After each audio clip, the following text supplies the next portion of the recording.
avant d'aller plus loin. Seigneur,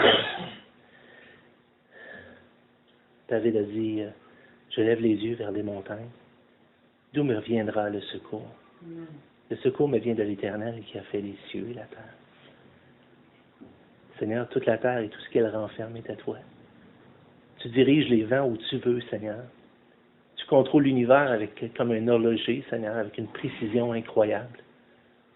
Et Seigneur, dans les cieux, tu es souverain. Non seulement souverain, Seigneur, sur tout ce qui nous entoure, mais souverain aussi sur nos propres vies. Et Seigneur, c'est cette souveraineté que nous voulons ce matin reconnaître. Nous voulons te dire, Seigneur, que nos vies t'appartiennent. Nous nous demandons, Seigneur, ce matin, par ta parole sainte, ta parole bénie, cette parole par laquelle tu as créé l'univers, que tu puisses, Seigneur, venir nous parler, nous encourager, nous relever, nous corriger, nous redresser, Seigneur. Enseigne-nous tes voies, Seigneur. Aide-nous à garder devant nos yeux l'espérance de ton retour. Qu'on ne soit pas oublieux, Seigneur. Qu'on soit sur nos gardes, veillant et priant, sachant, Seigneur, que tu es à la porte. Alors ce matin, Seigneur, je viens devant toi en serviteur et je me place devant toi. Et je demande l'action de ton Saint-Esprit sur ma propre vie. Et sur celui de ton peuple, Seigneur, ici, que tu puisses bénir, Seigneur, édifier, encourager, pour l'avancement de ton œuvre, Seigneur, afin qu'on soit préparés, prêts, comme tu nous dis, à toute bonne œuvre, pour ta gloire, au nom de Jésus-Christ. Amen. Amen. Alors ce matin, ça faisait un petit bout de temps que j'avais pas ouvert le sujet de la prophétie avec vous autres. Et ce matin, je m'étais dit, ça va peut-être être un petit peu plus court, peut-être. Je dis ça souvent, puis c'est pas le cas. Mais ça va peut-être être un petit peu plus court, parce que je voulais qu'on fasse un petit peu, prendre une photo de l'actualité prophétique. On a souvent, si vous êtes un chrétien qui allait dans les... C'est-tu trop fort? Ça va? OK. Si vous êtes un chrétien qui est dans le Seigneur depuis des années, vous avez sûrement été exposé à des enseignements sur le retour de Jésus-Christ, sur le règne à venir et toutes ces choses-là. Mais je crois que personnellement, et je crois ça sur plusieurs appuis, peut-être que si vous n'avez pas eu l'occasion d'écouter les autres enseignements que j'ai apportés là-dessus, peut-être de le faire. C'est disponible directement en ligne ou c'est peut-être disponible aussi en DVD ici, je pense que je les avais. Mais je crois vraiment qu'on est dans la génération de ceux qui verront Jésus-Christ. Et je ne dis pas qu'on va tous être vivants physiquement, je ne suis pas en mesure de dire ça, mais je crois qu'on est dans cette génération-là qui précède le retour de Christ. Et je crois que c'est imminent. Et dans ce contexte-là, je pense que c'est nécessaire qu'on ait un petit peu, qu'on soit constamment sur nos gardes, qu'on soit à l'affût, qu'on soit en train de veiller et de regarder qu'est-ce qui se passe alentour de nous, précisément en rapport avec le retour de Jésus-Christ et les événements.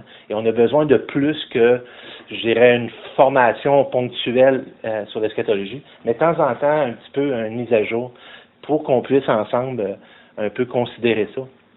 Et vous savez, aujourd'hui, je le répète, mais c'est un sujet, l'eschatologie. Ceux qui ne sont pas familiers avec le terme, l'eschatologie, c'est l'enseignement de tout ce qui touche les derniers temps. C'est le terme qui est employé pour ça. Et c'est un thème qui est de moins en moins populaire dans les églises depuis une quinzaine d'années facilement, où on a systématiquement abandonné ce sujet-là, à ce point que même moi, dans ma vie chrétienne, j'ai été souvent obligé d'aller chercher par moi-même à l'extérieur ou aller dans des conférences spéciales. Mais c'est un thème, l'eschatologie, et les temps de la fin, qui a été progressivement délaissé pour toutes sortes de raisons, bonnes et mauvaises, et plutôt mauvaises que bonnes. Et vous savez, souvent j'entendais des gens me dire, par exemple, et même aujourd'hui, j'entends ça dans la bouche de beaucoup de personnes qui vont me dire, quand ça arrivera, on ne veut pas savoir ce qui va se passer. Ou bien on va me dire, si c'est un chrétien de longue date, je me souviens au début de ma vie chrétienne, on me disait ça aussi. Et souvent, on adopte une attitude, et souvent c'est ce qui est fait, on adopte une attitude face aux choses à venir, un peu plus passive, et comme s'il n'y avait pas dans la parole de Dieu même une appel, une exhortation à nous tourner, à regarder, à veiller sur ces choses-là, en sorte que, comme Jésus a dit, que ce jour ne vienne pas sur vous comme à l'improviste. Et non seulement ça, on a plein d'exhortations, on va les voir ce matin, qui sont en rapport avec le retour de Jésus, en rapport avec les événements à venir. Et dans notre connotation, quand on parle de ces choses-là, vous entendez souvent l'expression « la fin du monde ». Et c'est un terme qu'on entend dans le monde parce que depuis tout le temps, je pense qu'il y a toutes sortes d'alertes qui sont levées, de gauche à droite, à des époques, je dirais, de l'histoire humaine. Il y a tout le temps eu des courants d'alerte à la fin du monde. Mais nous, on ne croit pas. Les chrétiens bibliques ne croient pas dans cette vision-là. Ce qu'on croit, nous, c'est la venue d'un nouveau monde. C'est la venue d'un nouveau monde où la justice régnera. Et on ne parle pas d'une fin uniquement, on ne parle pas d'une fin cataclysmique où ce que tout va tomber dans le néant, mais on parle de quelque chose de nouveau qui se prépare, qui va passer par des périodes de grands troubles et de grandes difficultés sur la terre, bien sûr, mais dont l'aboutissement pour l'enfant de Dieu est une espérance. C'est une espérance avant toute chose. Et c'est pour ça que c'est important. Moi, je ne sais pas pour vous, mais le fait de savoir que de la visite s'en vient chez nous, là, le premier réflexe que ça fait, vous allez me dire, Denis, tu devrais être à l'ordre tout le temps, mais le premier réflexe que ça fait, c'est « let's go, on donne un coup sur le ménage ». Et je ne sais pas si c'est la même chose un peu pour vous, mais peut-être vous allez vous reconnaître dans ça, mais souvent quand on attend de la visite, on est un petit peu plus sur nos gardes. On fait un petit extra de plus qu'on ne faisait pas habituellement, on va mettre les choses en ordre. Et je pense que dans les Écritures, c'est un peu ce que le Seigneur a voulu faire. Quand il a dit « regardez, inspirez-vous du figuier », et le Seigneur a donné plein d'illustrations, plein de points de repère dans les événements dont le croyant est appelé à observer pour justement être à l'affût, être prêt, de ne pas être endormi. Et le terme qui est employé constamment, c'est veiller. Veiller. Puis veiller, ça veut dire veiller. Ça veut dire, je pense aux gardiens de brebis là, dans le champ, là, qui veillent, comme David disait, ils veillaient contre les loups. Là. Il y a toute cette mise en garde-là. C'était comme à moitié somnolent, puis là, tu veilles, là, tu es à l'affût. Alors, il y a tout ce concept-là qui doit caractériser le croyant et l'Église de Jésus-Christ face à ce qui s'en vient. Et vous savez, même à l'époque biblique, l'apôtre Paul disait ici, pas l'apôtre Paul, mais l'auteur de l'épître de Jude nous dit ici, « Bien-aimés, souvenez-vous des choses annoncées d'avance par les apôtres dans notre Seigneur Jésus-Christ. Il vous disait qu'au dernier temps, il y aurait des moqueurs marchant sur leur convoitise. Ce sont ceux qui provoquent des divisions. Hommes sensuels n'ayant pas l'esprit. » C'est intéressant, là, parce qu'il va parler d'hommes sensuels n'ayant pas l'esprit, qui causent des divisions. Donc, il semble que c'est un phénomène dans l'Église. Parce qu'il parle de gens causant des divisions. Et le terme sensuel, ici, qui est employé, c'est confusant un petit peu dans notre esprit, à nous, quand on pense au mot sensuel, mais c'est qu'il marche d'après les sens. Uniquement d'après les sens. Ça veut dire tout ce qui vient satisfaire la chair, tout ce qui vient satisfaire uniquement les sens. Marche pas selon la parole de Dieu, marche selon les sens. Alors c'est ce qu'il nous dit, homme sensuel n'ayant pas l'esprit. C'est clair. Pour vous, bien-aimés, vous édifiant vous-même sur votre très sainte foi et priant par le Seigneur, le Saint-Esprit, maintenez-vous dans l'amour de Dieu. Regardez ce qu'il dit, en attendant. En attendant la miséricorde, c'est un autre terme qui est employé pour le retour de Christ, en attendant la miséricorde de notre Seigneur Jésus-Christ pour la vie éternelle. Ça, c'est le retour de Jésus. Là, il nous dit quoi faire pendant ce temps-là? Quoi faire pendant ce temps-là? Qu'est-ce qu'on fait? On se bâtit tous des bunkers, on creuse un bunker dans notre cour, qu'est-ce qu'on fait? On emmagasine l'épicerie parce que là, il va y avoir un effondrement épouvantable. Qu'est-ce qu'on fait pendant ce temps-là? Est-ce qu'on se cloître tout comme une petite secte là, fermée, là, puis on barricade tout, puis qu'est-ce qu'on fait? Et il nous dit quoi faire pendant ce temps-là. Là. Puis il y a plein de passages qui nous dit comment faire. Il nous dit en attendant. Alors en attendant, on fait quoi? On se maintient dans l'amour de Dieu. Puis on prie par le Saint-Esprit. OK? Puis on s'édifie. C'est ça que ça nous dit. On s'édifie sur notre très sainte foi. On se construit mutuellement. On se bâtit mutuellement. On fait ça en attendant. Alors on a des choses à faire en ayant les regards fixés sur ce qui s'en vient. Alors, il y a tout le contexte. Il nous dit, si reprenez les uns, ceux qui contestent, sauvez-en d'autres en les arrachant du feu. Alors, on voit l'impact que ça devrait avoir.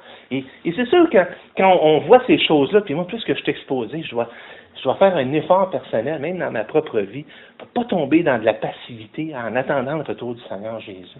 C'est facile de tomber dans de la passivité. Puis de dire, regarde, il s'en vient, moi, là, oui, le rire sur le dos, puis le rire, pas R-I-R-E, mais R-E-E-R, le REER. Ah, le REER sur le dos, on va aller ça. Ah oui, ça sur le dos, pas besoin de ça. Ça s'en vient! Alors, qu'est-ce qu'on fait? Et même en tant que chrétien, dans notre vie physique, dans notre vie spirituelle, c'est facile de tout se cloîtrer, puis de tranquillement, juste attendre. On attend que ça en vient. Faire comme la secte de Moïse qui est monté sur une montagne puis qui attendait. C'est drôle d'affaire, mais c'est juste pour vous dire que c'est facile de venir. Alors, 2 Pierre 3, 1 à 7 nous parle aussi du contexte. Voici déjà, bien-aimés, la seconde lettre que je vous écris. Dans l'une et dans l'autre, je cherche à éveiller par des avertissements votre saine intelligence, afin que vous vous souveniez des choses annoncées d'avance. Il parle encore des choses annoncées d'avance, par les saints prophètes, et du commandement du Seigneur et Sauveur, enseigné par vos apôtres, sachant avant tout qu'est-ce qui va se passer dans les derniers jours? Dans les derniers jours, il viendra des moqueurs avec leur raillerie. Qu'est-ce qu'ils vont dire? Qu'est-ce qui va caractériser ces moqueurs-là? Écoutez bien, là. Vous allez voir que vous reconnaissez ça pas uniquement en dehors des églises, là, dans le monde. On voit ça dans les églises aussi. On voit ça chez les attitudes de croyants. Où ce que ça nous dit? Il viendra des moqueurs avec leur raillerie, marchant selon leur propre convoitise et disant où est la promesse de son avènement? Car depuis que les pères sont morts, tout demeure comme ça a toujours été le même. Ah, ça a pas, il n'y a rien qui, ça change pas. Il n'y a rien qui a changé. Les promesses ne s'accomplissent pas. Car depuis, tout demeure comme dès le commencement de la création. Ils veulent ignorer, en effet, que des cieux existèrent autrefois par la parole de Dieu, de même qu'une terre tirée de l'eau est formée au moyen de l'eau, et que par ces choses, le monde d'alors périt. Ils veulent ignorer qu'il y a un jugement qui est déjà venu sur la terre. C'est ce que ça dit, là. Ça, c'est une réalité. Et ce qui est en contexte ici, c'est un jugement passé et un jugement à venir sur la terre. Il y a quelque chose qui s'en vient.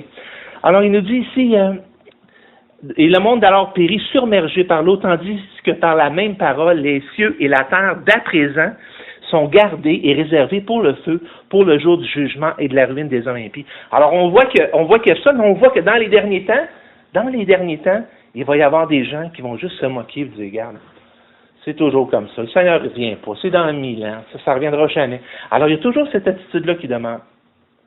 Moi, ça qu'on regarde ce matin, un petit peu plus, j'aimerais qu'on regarde quelques éléments un petit peu. Là. Je vais juste vous donner un petit peu des points un peu saillants de qu'est-ce qui est véhiculé en ce moment au niveau de l'eschatologie.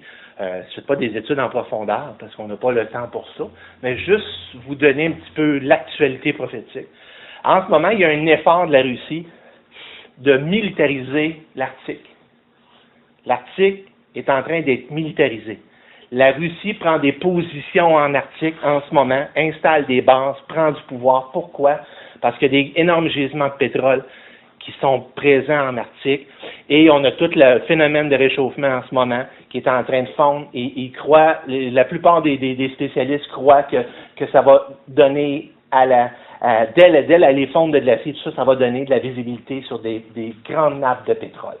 Et vous savez que l'Arctique, chaque pays en entour de ces régions-là vont réclamer comme étant propriétaire une partie des fonds marins.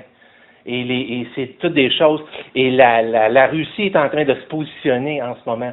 Et on voit un petit peu ici les activités militaires. On va le voir un petit peu plus sur la map ici.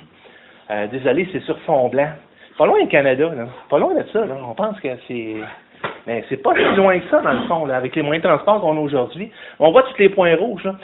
Ça, c'est toutes des positions de la Russie par rapport à la position de l'océan Arctique. On voit le Canada qui est un petit peu plus haut ici, quand même pas tellement loin. Ils ont augmenté la présence énormément militaire. Ils ont des vues en ce moment pour l'Arctique, de plus en plus.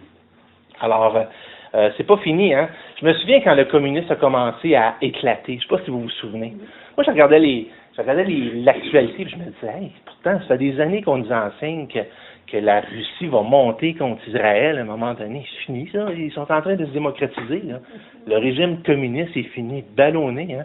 Il y a une vigueur, puis c'est pas fini, hein. Le grand ours, comme on l'appelle, l'ours, là, qui est le symbole de la Russie, là, c'est pas fini, le communisme en Russie.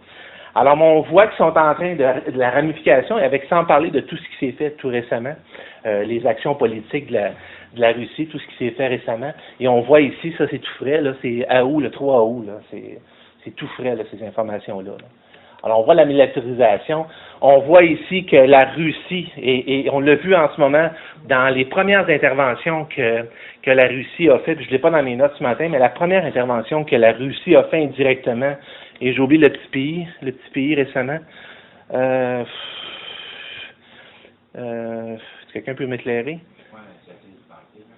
Le petit pays dans lequel la Russie c'est par la bande, parce qu'ils ont alimenté en armement une faction pour renverser la politique de ce pays-là. Alors, ils ont investi, ils ont donné de l'armement, et ce pays-là est en train en ce moment, de prendre l'État. Et quand c'est arrivé, j'avais un article, je ne l'ai pas trouvé, mais j'avais un article vraiment journal, clair, net et précis, où ce que Poutine disait en réponse à ces interventions-là, il dit, l'Europe, là, vous n'êtes pas conscient qu'on est rentré dans une troisième guerre mondiale? Vous n'êtes pas conscient. Il a dit ça de sa propre bouche, Poutine. Nous entrons dans une troisième guerre mondiale. C'est ce qu'il a dit ici. Mais on voit la ramification, on voit la soupe, là, la soupe qui est en train de chauffer. Et face à ça, on va regarder un petit peu une coupe de points. Et ça, c'est, si vous lisez l'anglais, je vous encourage à vous procurer le livre, le psaume 83 de Bill Salus. Là. Bill Salus a développé pas mal sur le psaume 83. Et le psaume 83 dans la Bible, c'est un psaume qui est en train en ce moment de s'accomplir, au moment où on se parle. On est en train de toucher à la réalisation de ces prophéties-là. On voit la préparation à ça. Alors, ça dit dans le psaume 83, ô Dieu, ne reste pas dans le silence, ne te tais pas et ne te repose pas, ô Dieu, car voici tes ennemis s'agitent. Car ceux qui te haïssent lèvent la tête, ils forment contre ton peuple des projets pleins de ruses. Et ils délibèrent contre ceux que tu protèges. Venez, disent-ils, exterminons-les du milieu des nations. OK? Et qu'on ne se souvienne plus du nom d'Israël. Ils se concertent tous d'un même cœur, ils font une alliance contre toi, et là, il va nommer les nations une par une. Bon, les tentes d'Édom, les Ismaélites, Moab et les Agaréniens, Gébal, Ammon, Amélec, les Philistins, avec les habitants de Tyr. Et j'avais pas la correspondance ce matin, mais on a toutes les parallèles de ces nations-là, qui sont des nations tout autour d'Israël en ce moment, qui sont positionnées. Là. C'est toutes des nations qui existent aujourd'hui, et ces nations-là sont positionnées de plus en plus. Israël devient de plus en plus à l'étroit, de plus en plus étranglé en entour. Alors, ça nous dit ici, en tout cas, on voit la préparation de ça, puis la plupart des commentateurs sont d'accord pour dire en ce moment qu'on est en train de voir l'accomplissement de Psaume 83, au moment même ce qu'on se parle. On voit tous les mouvements de l'ISIS, et Bill Salus, c'est très excellent si vous avez une chance aussi de regarder ça. Un autre élément aussi à considérer, ça je vous donne un petit peu des articles ou je vous dis pas que d'un bout à l'autre j'endosse tout, et faut toujours lorsqu'on lit, faut toujours faire la preuve de discernement aussi, mais j'aimerais juste vous mettre un petit peu dans la connaissance. Il y a un auteur qu'on appelle Jonathan Cahn aux États-Unis qui a écrit beaucoup sur les fêtes du calendrier juif et comment les fêtes du calendrier juif, si on prend par exemple la descente du Saint-Esprit, dans quelle fête du calendrier juif est arrivée la descente du Saint-Esprit selon le livre des Actes? La Pentecôte. OK? Une fête du calendrier juif. La Pâque, le sacrifice de Christ était offert à quel moment? La Pâque juive. Alors, les fêtes du calendrier juif, dans ces fêtes-là, il y a des événements vraiment particuliers du calendrier céleste de Dieu qui se seraient déroulés. Et c'est ce que cet auteur-là, dans Jonathan Cahn, c'est ce qu'il va mettre un peu, qui va amener comme point, comme argument. En 2015, en septembre 2015, il y a des choses qui sont très particulières. Il y a une convergence d'événements en 2015 qui sont vraiment, vraiment, vraiment particuliers. Et on ne peut pas être insensible puis dire c'est intéressant à écouter, puis écoutons-les. Et en 2015, en septembre, on a ce qu'on appelle la fin du Shemitah. La Shemitah, c'est l'année, chaque 7 ans, où les Juifs devaient relâcher la terre. Vous savez, on a ce principe-là un petit peu, notre loi, je me souviens pas si c'est la Common Law, là, mais c'est notre loi sur laquelle est basée la Charte canadienne. On a même, c'est la raison pour laquelle, par exemple, dans les faillites, il y avait une libération à 7 ans. c'est venu de ce principe-là, si on veut. Parce qu'on voit dans le calendrier juif qu'à chaque 7 ans, il y avait un relâchement de la terre et tout ça. Et ça, cet automne, c'est la fin de l'année du Shemitah. OK? Mais c'est non seulement la fin de l'année du Shemitah en septembre, mais c'est aussi le début du jubilé. Le jubilé, qu'est-ce que c'est? C'est à 7 fois 7 ans. À chaque 7 fois 7 ans, c'est une fête de l'ancien calendrier juif, mais à chaque 7 fois 7 ans, ce qui donnait 49 ans, il y avait un jubilé. Il y avait un jubilé. Quant à lui, il intervient à l'issue, ça nous dit 7 fois 7 ans. Et c'est intéressant, comme à donc, on parle toujours de tranches de 7 ans. Alors, c'est vraiment intéressant. Alors, au mois de septembre, il y a un nouveau cycle du calendrier. Vous pouvez aller voir sur Internet, chercher, vous allez voir le calendrier juif, vous allez voir ce que je vous dis, c'est des faits, là. Ça, c'est des éléments de fait. L'auteur va les relier quant à lui, et c'est toujours dans un sens, en discernement on lit ces choses-là, mais je trouve ça très, très intéressant de garder ça à l'esprit. Il y a, selon moi, il y a quelque chose de gros qui s'en vient. Non seulement à cause de ces éléments-là, mais à cause de toute la soupe au Moyen-Orient en ce moment. Et vous savez, je vais répondre à quelque chose, parce que souvent les gens vont nous dire, souvent les gens qui sont moins familiers avec ces éléments-là, ils vont nous dire, par exemple, ben dans ce coin-là du monde, ils sont tout le temps en guerre, ils sont tout le temps en bataille. Il y a tout le temps, les gens vont souvent ramener cet argument-là, mais juste gardez à votre esprit que c'est une question de convergence. Alors, on ne parle pas uniquement d'un conflit là-bas, on parle de convergence. Qu'est-ce que j'entends par convergence? C'est qu'il y a plein d'éléments en ce moment qui pointent là-dessus. Et vous savez, il y a un grand calendrier qui est parti, là, dont le tic-tac est parti. Et ça, c'est le calendrier d'Israël. Israël devait redevenir à nouveau une nation pour que ce calendrier-là passe. Et c'est à partir de cette création-là d'Israël en 1947 que le compte à rebours, c'est-à-dire le calendrier eschatologique de Dieu là, est en marche là, à partir de ces événements-là. Et dans le cadre de ces événements-là, Jésus va donner, dans les évangiles, il va donner plein d'éléments qui vont converger. Alors, c'est pas uniquement une question de dire, on voit ça, il y a une guerre qui s'en vient, c'est la fin du monde. C'est pas de ça dont on parle. On parle de convergence. Un peuple qui avait été complètement disséminé sur la surface de la terre pendant près de 2000 ans, qui est à nouveau une nation de façon miraculeuse. Dieu parle d'un olivier qui fleurit à nouveau. Alors, c'est vraiment la séquence des événements. Le compteur est parti à partir de la création d'Israël. Et là, maintenant, dans le siècle présent, les choses se bousculent. Les événements se bousculent. Alors, on tombe en septembre. Ce mois-ci, on tombe avec le jubilé, c'est-à-dire un événement particulier du 7 fois 7 ans. Et certains croient que le jubilé et c'est dans le livre de John Cann, où il va expliquer, selon lui, qu'à chaque jubilé, il y a eu, à chaque Shemitah, dans les dernières années, il y a eu complètement il y a eu un reset économique, à tous les 7 ans. Et c'est ce qu'il va dire ici. Et les dates, je les ai notées rapidement, mais les dates qu'il va donner, entre autres, il va parler de 2001, on est en 2015. En 2001, on a eu un des premiers crashs boursiers, le Dow Jones a descendu de 684 points d'un coup sec en 2001. Maintenant, 7 ans plus tard, qui nous mène en 2008, un autre crash le 29 septembre encore, qui coïncide encore là avec les années du Shemitah. OK? Là, le prochain qui s'en vient selon vous, c'est quelle date? 2015. Alors, vous savez compter, 2015. Alors, beaucoup croient que Dieu va faire un reset économique. C'est une des interprétations qui est faite, qu'il va y avoir un reset économique. C'est pour ça que vous allez entendre parler énormément de crash économique mondial, de quelque chose de gros qui s'en vient aux questions d'économique. C'est en relation avec ces interprétations-là. Alors, on voit ça. C'est non seulement ça, qu'est-ce que j'ai d'autre en plus, là? OK, je suis allé plus loin. Bon, le fameux phénomène des tétrades. Le fameux ça, on a entendu beaucoup de choses là-dessus. Et je tenais à vous le présenter, non pas que j'endosse systématiquement, mais je garde l'œil, je trouve ça intéressant, et je garde toujours l'œil. Et c'est une théorie qui est emmenée par Mark Blitz. Mark Blitz a vérifié principalement sur le site de la NASA, et s'est rendu compte en recherchant que les dates des lunes de sang qui convergeaient avec des failles du calendrier juif. Alors, il y a eu des lunes de sang, des pleines lunes, et il était capable de remonter, et c'est de l'information que vous pouvez avoir directement sur le site de la NASA. Si vous allez vérifier les dates, vous allez les voir par vous-même, allez voir. Sur le site de la NASA, c'est disponible. Et en ce moment, on entre dans ce qu'on appelle une tétrade. Qu'est-ce que c'est une tétrade? C'est 4 lunes de sang consécutifs.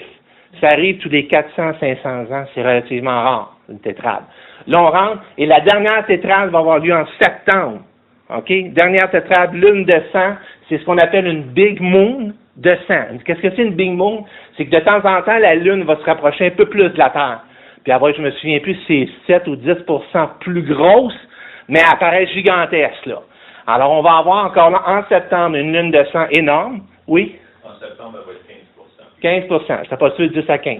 Mais c'est 10 à 15%, je vous avoue, quand c'est rouge, là, ça fesse dans le dash. Et l'auteur Matt Biltz utilisait les passages principalement, comme Luc 21-25, ça nous parle, il y aura des signes dans le soleil, dans la lune et dans les étoiles. Et sur la terre, il y aura de l'angoisse chez les nations qui ne sauront que faire. Alors, il va associer un peu les événements eschatologiques, un peu des signes des derniers temps, comme étant à la fois des phénomènes au niveau du soleil, de la lune. Et quand il regarde ça, il va utiliser aussi l'acte 2.20. Dans l'acte 2.20, quand ça dit « Le soleil se changera en ténèbres et la lune en sang avant l'arrivée », voyez-vous? Avant l'arrivée du jour du Seigneur, de ce jour grand et glorieux. Alors, il associe les événements un petit peu, puis il se dit, ça va dans le cadre d'annoncer d'événements, de signes célestes, des signes dans le ciel, du retour imminent de Jésus. Alors, c'est la présentation. Je donne de l'information ce matin. Je veux pas que vous partiez, allez dire à tout le monde, Denis enseigne que le Seigneur revient le 24 septembre. Okay, là, mettez un break là-dessus, là, c'est pas ça que je vous dis ce matin. Là. Ce que je suis en train de vous montrer ce matin, c'est un petit peu ce qui se véhicule en ce moment dans le milieu eschatologique, ce qui est en train de se passer à l'échelle mondiale, et ce qui pointe. Qu'est-ce qui va se passer aussi en septembre? Et ça, c'est intéressant, parce que comme je vous dis, il y a une tétrade de lunes, une succession de 4 lunes de sang, dont la dernière est en septembre. Qu'est-ce qu'on a d'autre aussi en septembre? Alors, ici encore là, c'est ce que vous allez voir comme information, c'est le fameux crash économique, c'est ce que je vous ai parlé tout à l'heure. Et ici, c'est pas uniquement des sources, j'en ai de commentateurs, de grands économistes qui sont non négociables là-dessus. Ils sont vraiment convaincus que les Amériques, ils s'en vont vers un crash financier épouvantable. Je vous expliquerai pas tout le principe, le concept, comment l'argent fonctionne exactement. Ça serait trop compliqué de vous l'expliquer dans un temps ce matin, mais disons que dans la façon dont la monnaie fonctionne et l'argent fonctionne, en ce moment, ça fait longtemps que les pays sont complètement dépassés. Et lui est en train d'annoncer, et ça ici, c'est une économiste encore là, il s'agit de 4 billionnaires, sont 4 des plus grands milliardaires aux États-Unis, sont extrêmement inquiets et qu'ils attendent une crise économique très, très, très bientôt. Et alors tout ça dans cet amalgame de situation-là. Et c'est important parce que ce matin, mon but, c'est pas d'alarmer. OK? C'est pas d'alarmer. Et on va voir pourquoi. On va voir pourquoi je vous parle de ça. Et encore, ce thème-là est abordé dans un des livres de Jonathan Cahn, entre autres, la crise économique, qui associe avec une espèce de reset économique qui est fait. Et Dieu fait le reset économique. Et c'était un peu comme un crash qui était à attendre. On n'est pas fou. On sait quand même, vous êtes d'accord avec ça, on sait quand même depuis des années, sans même avoir lu ça, que ça va super mal au niveau de l'économie mondiale. Les taux de chômage, le Venezuela, la Grèce qui s'effondre, l'économie qui est dans un endettement. Je me souviens plus aux États-Unis ou au Canada, quand tu viens au monde, je me souviens plus combien de milliers de dollars tu dois, je l'avais, c'est encore un chiffre que j'oublie, mais je me souviens plus, je pense que c'était 50 ou 60 000 $ que tu devais en non-monde. En non-monde, là. C'est une dette, si vous ne le saviez pas ce matin, je vous le dis, vous venez au monde avec une dette qui a de l'air de ça. Les taxes et les prélèvements sont dans l'incapacité de payer l'intérêt de nos dettes. Vous savez, le paiement minimal sur Mastercard ou Visa, là, on n'arrive pas à le payer, là. C'est ça, on n'arrive pas à payer, et c'est comme ça que les pays... Et qu'est-ce que tu fais? Qu'est-ce que tu fais quand tu n'arrives pas à rejoindre les deux bouts au niveau de tes dettes? Qu'est-ce que tu fais?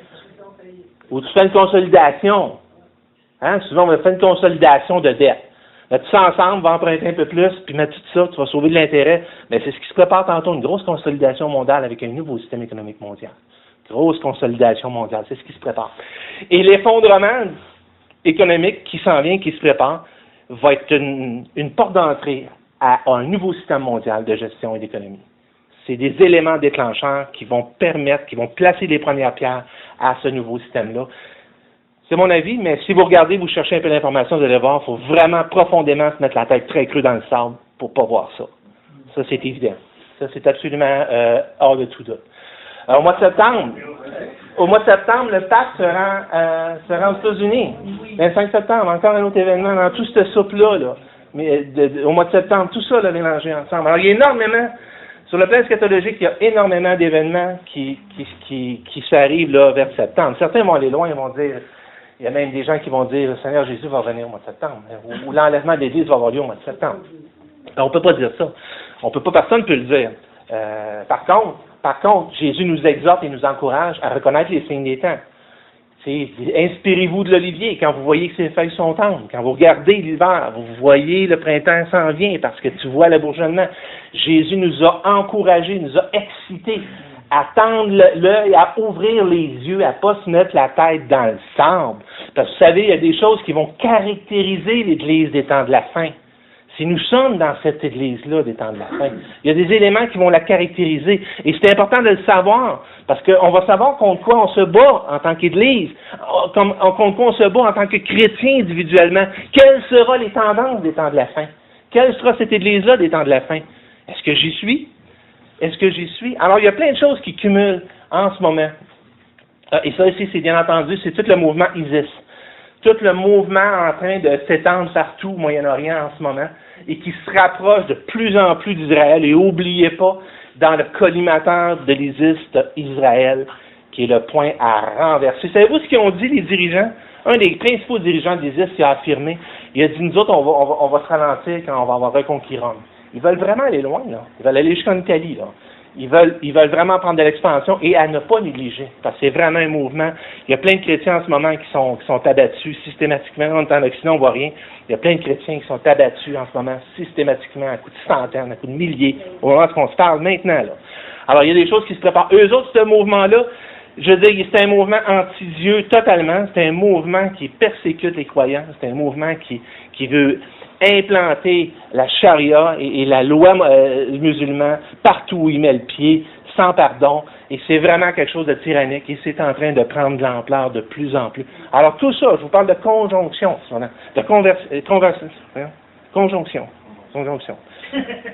en ce moment, qui est en train d'amener tous les éléments de particuliers. C'est pour ça que je vous dis, c'est une question de conjoncture. On est vraiment dans les temps de la fin. Et ça me ramène ce matin un petit peu à la conclusion, dans les points de conclusion que j'aimerais vous diriger par rapport à ce regard-là. Qu'est-ce que ça change? Qu'est-ce qu'il faut faire? Puis il y a une affirmation du Seigneur Jésus que je vais repasser souvent dans ma tête, dans Matthieu 13,7. Jésus, il raconte tout ça, là. Il dit, quand vous entendrez parler de guerre et de bruit de guerre, ne soyez pas troublés, car il faut que ces choses arrivent. Je réfléchissais à ça, puis je me disais, ne soyez pas troublés. Parce qu'il faut que ça arrive. Et moi, ça ne me rassure pas pantoute. C'est comme je te dirais, là, je ne sais pas pour vous, là, c'est comme je te dirais, inquiète-toi pas, il faut que ça arrive. Ouais. Je dis, qu'est-ce qu'il essaie de nous faire comprendre, le Seigneur, quand il dit ça? De quoi il parle? Pourquoi il dit ça? Dieu est en train de nous montrer, il est en train de nous dire en tant qu'enfant de Dieu, sachez que je contrôle toutes choses. Il n'y a rien qui arrive dans le calendrier humain, dans l'histoire de l'humanité, en ce moment, qui n'est pas dans le calendrier de Dieu. Le Seigneur règne, il est dans les cieux, il règne sur la terre. Il n'y a rien qui échappe à son contrôle. Dieu n'a pas, Pélage, qu'est-ce qui se passe avec la Russie? Israël, là. Dieu est en contrôle dans les cieux, il contrôle toutes choses. Et Jésus nous dit, il faut que ça arrive, sachez qu'il n'y a pas de surprise, sachez que c'est dans le plan de Dieu, sachez que Dieu n'a pas perdu le contrôle. Dieu n'a pas perdu le contrôle, il est souverain. Et c'est ça qu'il veut dire par, ne soyez pas troublés. Ne soyez pas troublés, OK? Alors, il nous dit après ça, dans 1 Jean 3,2, qu'est-ce que ça amène? Qu'est-ce que ça devrait apporter dans notre vie? Qu'est-ce que ça devrait faire? Comme je disais tantôt, on va se faire des bunkers, on va se sectariser, on va s'enfermer. Non. Regardez ce que ça doit faire. Ça doit faire dans nos vies. Bien-aimés, nous sommes maintenant enfants de Dieu, et ce que nous serons n'a pas encore été manifesté. Mais nous savons que lorsque cela sera manifesté, nous serons semblables à lui, parce que nous le verrons tel qu'il est. Ça, c'est la rencontre avec Jésus. Puis il dit, qu'est-ce que ça fait, ça? Ça dit, quiconque a cette espérance en lui. Quelle espérance? C'est l'espérance de rencontrer Jésus. Qu'est-ce que ça fait? Il se purifie, comme lui-même est pur. Le retour de Jésus, ce que ça devrait faire, c'est du ménage dans nos vies. Ça devrait venir purifier notre vie. C'est ça que ça devrait faire. Pas se cloîtrer, là. Se préparer. Je disais tantôt, quand tu attends la visite, qui t'appelle, qui s'en viennent. C'est quelque chose qui se passe là. Bien sûr, on devrait être de même tous les jours de notre vie, mais le fait de garder ça devant les yeux, ça devrait nous aider à nous purifier. En Matthieu 13, 36, 37, ça nous dit « Craignez qu'il ne vous trouve endormis à son arrivée soudaine. Ce que je vous le dis, je le dis à tous. Veillez, veillez, veillez et veillez. » C'est simple, veillez. 2 Pierre 3,14. C'est pourquoi, bien-aimés, en attendant ces choses, appliquez-vous. En attendant ces choses, qu'est-ce que vous faites en attendant le retour du Seigneur Jésus? Appliquez-vous à être trouvés par lui, sans tâche et irrépréhensible. Faites le ménage dans votre vie. Marchez dans la lumière. Marchez comme des enfants de sainteté. 2 Pierre 3,11. Puisque donc toutes ces choses doivent se dissoudre, qu'elles ne doivent pas être la sainteté de votre conduite et votre piété, toujours à la lumière du retour de Jésus-Christ. Ça doit avoir un impact sur ma vie présente. Ma marche avec Dieu, ça doit transformer ma marche avec Dieu, tandis que vous attendez et hâtez l'avènement du jour de Dieu, à cause duquel les cieux enflammés se dissoudront, les éléments embrassés se fondront. Alors c'est vraiment l'attente et l'espérance de Jésus-Christ, et c'est sûrement pour ça que le diable a mis en dessous du tapis dans nos églises tout l'enseignement sur l'eschatologie dans nos églises, depuis des années. Ne vous y trompez pas. Ne vous y trompez pas. Le diable, il est stratège, le diable, il est brillant, c'est un être extrêmement intelligent. Et sachez que dans nos églises, le fait d'étouffer ce retour imminent-là, l'Église catholique ne croit même pas au retour littéral de Jésus, qu'elle n'a enterré ça depuis, je pense, en 300 ou 400, tellement qu'il n'y a plus cette croyance-là, même dans l'Église catholique. Mais dans l'Église évangélique, maintenant, on annonce de plus en plus, il y a moins en moins d'églises qui gardent à l'œil. Pourquoi ça? Pourquoi? Ben parce que ça nous garde. Alors, il va nous dire ici, dans 2 Pierre 3,16, c'est ce qu'il fait en parlant de Paul dans toutes ses lettres, où il parle de choses dans lesquelles il y a des points difficiles à comprendre. Il va nous dire ici, mal affermi, il va nous dire, pour vous, alors pas vous donc, bien-aimés, qui êtes avertis, mettez-vous sur vos gardes, de peur qu'entraînés dans l'égarement des impies, vous veniez à déchoir de votre fermeté. Il va y avoir de la pression dans les derniers temps, vous n'avez pas d'allure, ça ne sera pas une église de nombre, ça va être des églises minuscules, ça va être des petites assemblées, ça va être des micro-églises dans les derniers temps. Il va y avoir des églises énormes, mais les églises de Jésus-Christ, ça va devenir de plus en plus. La pression va être de plus en plus forte sur la vie du croyant, sur la vie de l'Église, de plus en plus. Des églises de concession. Des églises de concession par rapport à la parole de Dieu. Il y a bien des églises aux États-Unis qui ne croient même plus à l'inspiration des Écritures. Au moment où on se parle, là. Il y a bien des églises où tout est entré, où l'Église s'est rapprochée tellement proche du monde qu'elle a carrément mis l'interprétation des textes complètement, où la Bible n'est plus prêchée, où l'enseignement des Écritures n'est plus prêché aujourd'hui. Il y a plein d'églises comme ça. On est rendu dans ces temps-là. Ne soyez pas étonnés. Vous allez voir plein de monde tomber à gauche et à droite de votre vie chrétienne. Vous allez voir plein de monde délaisser le Seigneur pour suivre le monde ou prendre leur vie en contrôle. Ne soyez pas étonnés de ces choses-là. Jésus nous les a dit, c'est l'Église qui caractérise les temps de la fin. C'est ça que la Bible enseigne. Et c'est ce qui va se passer. C'est ce qui va se passer.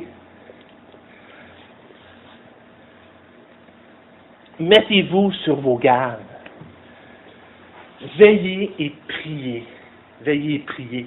Et dans Romains 13:11, ça va nous dire encore plus important, et cela importe d'autant plus que vous savez en quel temps nous sommes. C'est l'heure de vous réveiller. C'est l'heure de vous réveiller enfin du sommeil. C'est l'heure de vous réveiller. L'apôtre Paul a dit ça il y a 2000 ans. Vous savez en quel temps nous sommes, puis il dit c'est l'heure de vous réveiller. Ne pensez-vous pas ce matin que c'est encore plus l'heure de me réveiller dans ma vie? Dans ma vie? C'est pas l'heure de rester sur mes gardes. Vous savez, le diable emploie toutes sortes de stratèges. Et regardez, et examinons nos vies. Comment le diable s'y prend dans ma vie? Quel accès a-t-il? Vous savez, un des accès que le diable a souvent, c'est l'endettement. L'endettement. Et comment le diable peut nous conduire dans l'endettement? Un point tel que l'enfant de Dieu n'est même plus libre. Il devient esclave de celui qui prête, comme dit les Proverbes. Et le diable te tient par la gorge. Puis après ça, qu'est-ce qu'il faut que tu fasses? Il faut que tu travailles sur tes dettes. Tu n'es plus libre. Tu as changé de maître. Tu as donné ta vie à d'autres choses que Jésus-Christ. Alors, le diable a toutes sortes de stratèges comme ça. Soyons sur nos gardes. Qu'est-ce que le diable fait autour de moi, alentour de moi? Qui emploie-t-il? Qu'est-ce qu'il fait pour m'emmener à déchoir de la fermeté? Déchoir de la fermeté. On est dans les temps de la fin. En quel temps nous sommes?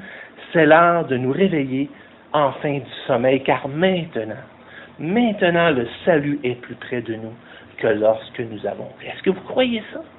Croyez-vous ça ce matin de tout votre cœur, que le salut est vraiment plus proche que lorsqu'on a cru? Hey, il faut que ça change dans notre vie. Il faut garder sur nos... Vous savez, moi tout récemment, j'ai dû inclure dans ma discipline de vie le travail en plus de l'œuvre du ministère. Puis dans les dernières semaines, je vous confesse tout particulièrement, dans les dernières semaines qui ont passé, j'ai eu vraiment de la difficulté à réconcilier les deux choses en même temps. Et c'est au point que je négligeais ma relation avec le Seigneur, négligeais mon temps avec Dieu, négligeais ma vigilance. J'ai de la misère à être l'homme d'une seule chose. Je suis l'homme d'une seule chose, j'ai de la misère à être l'homme de deux choses. Et c'est difficile quand notre emploi du temps vient nous drainer. C'est facile de se laisser emporter par nos préoccupations, par nos soucis et par toutes choses. Vous savez, depuis que je suis arrivé à l'Assemblée, j'ai eu des moments plutôt difficiles aussi. On a vécu, vous avez tous été aussi plus ou moins affectés par toutes sortes de situations et toutes sortes d'attaques de part et d'autre, de difficultés, de combats, de luttes. Et dans les dernières semaines, je me suis dit, là, en repensant à tout ça, je me suis dit, je disais au Seigneur dans la prière, est-ce que je ne veux pas, je veux pas enseigner quelque chose, je veux vraiment pas enseigner quelque chose que moi, je suis pas en mesure de mettre en pratique dans ma vie. Je veux pas être ici, puis c'est ça, je dis au Seigneur, je veux pas enseigner des choses que moi, j'arrive pas à vivre pour moi-même. Puis vous savez, quand je reconsidère ces choses-là, et quand je reconsidérais ces choses-là, je me disais, hey Seigneur, t'es à la porte. T'es à la porte, Seigneur. Il faut que je marche avec fermeté. Il faut que j'arrache, comme ça nous dit en nous arrachant certains du feu. Il faut que je sois en train de veiller et prier. Vous savez, quand je dis prière, ça se vide. Quand je dis allons et prions, je colle une réunion de prière, ça se vide. Avez-vous vu la quantité de gens qui vont dans des réunions de prière dans les églises? Ça se vide. Puis c'est ça que le Seigneur nous dit de faire dans les derniers temps. Veiller et prier. Veiller et prier. Pourquoi? Parce que ça va être tough dans les derniers temps. Ça va être difficile, à moins que Dieu agisse à travers nos vies, à moins que l'action du Saint-Esprit soit présente en nous, parce que ça va être difficile, il y a une lutte. Mais la gloire est à venir, frère. Le Seigneur nous a dit ça, ces choses-là, afin qu'on sache. Il dit, c'est comme les douleurs de l'enfantement. Vous savez, quand arrive la douleur de l'enfantement, Jésus dit, la femme, elle a comme une tristesse, parce qu'elle sait ce qui s'en vient dans les prochaines heures. Mais dès qu'un enfant est venu dans le monde, elle se réjouit, elle oublie la tristesse. Et c'est ça ce qui nous attend, frères et sœurs. C'est ça ce qui nous attend. C'est la gloire à venir. Alors, il n'y a pas juste le présent. Il y a les difficultés du présent. Et il faut que la gloire à venir nous motive. Il faut que la gloire à venir soit notre moteur maintenant, dans notre vie. Si le Seigneur revient ce soir dans ta vie, comment tu vas le rencontrer? Prépare-toi à la rencontre de ton Dieu, la Bible nous dit. Es-tu prêt à le rencontrer? Qu'est-ce qu'il va te dire de ta vie? Qu'est-ce qu'il va te dire de ma vie? Est-ce que je suis prêt à le rencontrer? Oui, mon salut est sûr. Dieu sûr comme le béton parce que c'est l'œuvre de quelqu'un d'autre. C'est pas mon œuvre à moi, une chance. Une chance que c'est pas mon œuvre à moi, mais c'est l'œuvre de quelqu'un d'autre. Mais ma vie maintenant, est-ce que je reprends les guides de ma vie? Est-ce que je suis en train de reprendre les guides de ma vie? Ou je laisse la direction à Dieu dans ma vie? Dans ma vie. Vous savez, l'étude des temps de la fin comme ça, c'est l'opportunité pour un enfant de Dieu d'ouvrir les yeux, de rester sur ses gardes, d'être prêt, de penser à ceux qui sont autour de nous, ceux qui ne connaissent pas l'Évangile. Combien des gens autour de vous savent même que vous êtes chrétiens? Hein? On ouvre-tu la bouche pour l'Évangile? On ouvre-tu la bouche? Combien savent qu'on est chrétien? Hein? C'est l'opportunité, c'est cette pression-là, ça dit que l'amour de Christ nous presse, ça nous donne une pression, le retour de Jésus, ça devrait mettre cette ferveur-là dans nos âmes. Si ce n'est pas le cas, demandons à Dieu de venir travailler cet aspect-là. Cette nuit, j'ai fait un drôle de rêve, puis je ne veux pas vous penser ce matin que je crois dans l'interprétation des rêves, dans ces choses-là. Je ne veux pas m'embarquer dans ça, mais j'ai fait un drôle de rêve cette nuit. Puis dans mon rêve, je me souviens pas, j'étais sur la rue, Puis, il y a quelqu'un qui était en train de présenter l'Évangile à quelqu'un. Puis, je m'assois au côté, puis je vous dis, c'était tellement fort dans mon rêve, là, que je pense que j'ai vraiment, vraiment pleuré, là. Mais j'étais tellement ému de compassion pour la personne, là, la personne qui était non sauvée, parce que la personne qui était avec moi, il a présenté l'Évangile, puis là, la personne elle s'est levée, puis elle est comme partie. Puis je me souviens dans mon rêve, je la vois partir, puis là, j'étais plus capable d'arrêter de pleurer. Plus capable, plus consolable, tellement ça venait me chercher. Puis je suis sûr que même dans mon lit, je vais avoir pleuré, là, tellement c'est venu me chercher. Mais Dieu veut qu'on ait cette disposition-là de l'âme à tous les jours, et c'est ce que le retour de Jésus-Christ doit faire en nous. C'est ce que ça doit produire dans nos vies. Et c'est ce que Dieu veut produire dans nos vies. Ça, il peut le faire à partir du moment où je lui lègue ma vie, que je lui donne le contrôle de ma vie. Et le retour de Christ, là, c'est la bienheureuse espérance. C'est pas la fin du monde. Ah, c'est le début du nouveau monde, où la gloire va régner, où la justice va régner. Êtes-vous tanné de l'injustice? Êtes-vous tanné de l'envoi des justices de gauche à droite? Ce qui s'en vient, c'est l'endroit où la justice va régner. Oh, mon bien-aimé Sauveur, que j'aime et que j'attends, que je vais pouvoir voir de mes propres yeux. Oh, que j'ai hâte. As-tu hâte, toi? Oh, que j'ai hâte. On va terminer par un mot de prière, si vous permettez. Seigneur, notre Dieu, hein, tu connais notre faiblesse et il n'y a rien de nouveau devant toi. Il n'y a rien qu'on te dit, Seigneur, que tu ne connais pas déjà. Mais Seigneur, dans ta bonté, dans ton intelligence, dans ta sagesse, Seigneur, tu nous as permis de plonger les regards dans ta parole. Tu nous as permis, Seigneur, non pas de nous laisser dans l'ignorance, dans la noirceur totale, mais tu as mis plein de mises en garde dans notre vie, dans ta parole, Seigneur, pour qu'on soit prêts. Oh Seigneur, trouve-nous préparés.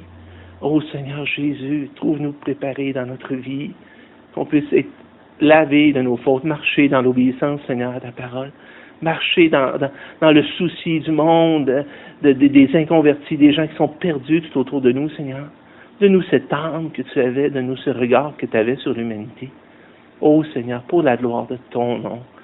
Seigneur, ne permets pas, tu as dit que celui qui a le pouvoir de nous affermir, Jésus, Fils de Dieu, affermis-nous, rends-nous inébranlables, Seigneur, pour ta gloire, pour l'avancement dans cette région. Il y a plein de gens autour de nous, Seigneur, qui n'ont aucune idée de ce qui s'en vient, qui n'ont aucune idée, Seigneur, et qu'on puisse être utilisable par toi. Faites-nous cette grâce, Seigneur, pour ta gloire, au nom de Jésus-Christ. Amen. Amen.